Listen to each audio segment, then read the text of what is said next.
ఏంటి శ్రీమతి, పొద్దున్నే కిచెన్లోకి వచ్చినావు? వంట దగ్గర ఏందో కట్ చేస్తున్నావు, ఏంది? ఇవి అవిసి గింజలు, ఫ్లాగ్ సీడ్స్ అంటారనమాట. నేను ఆర్గానిక్ తీసుకున్నాను. అప్పుడప్పుడు 15 days once hair care must and should కాబట్టి నేను అవిసి గింజలు, ఫ్లాగ్ సీడ్స్ తీసుకుంటున్నా. దీని నుంచి నేను జెల్ ఎక్స్ట్రాక్ట్ చేస్తాను అనమాట. సో ఇలా కొద్దిగా వేసుకొని ఒక గ్లాస్ వాటర్ వేసుకొని దీన్ని బాగా మరగబెట్టాలి.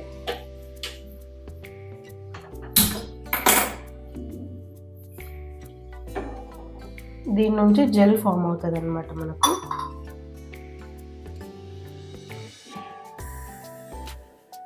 సో మనకి ఇలా జెల్ గమ్ లాగా ఫామ్ అవుతుంది అనమాట. దీన్ని అంతా క్లాత్లోకి వేసి ఎక్స్ట్రాక్ట్ చేయాలి.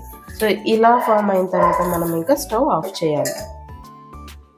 ఇలా వైట్ కాటన్ క్లాత్ తీసుకొని తడి అంటే పిండేసుకొని బాగా టైట్గా వాటర్లో ఈ జెల్ అంతా ఇలా గట్టిగా అయిపోయి ఉంటుంది. చల్లారిన తర్వాత ఇందులో వేసుకొని పిండేయాలి.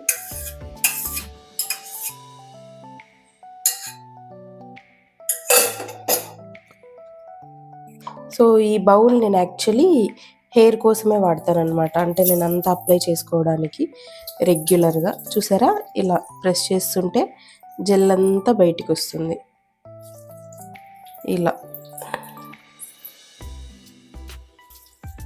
సో ఇలా మొత్తం అంతా ఎక్స్ట్రాక్ట్ చేసేసాను. చూడండి, క్లియర్గా జెల్ అంతా వచ్చేసింది. సో దీంట్లోకి ఏమేమి మిక్స్ చేస్తాను, ఎలా యూస్ చేస్తాను ఏంటి అనేది stay tuned for part 2. Thanks for watching. Subscribe to the channel సుమాస్ vlogs.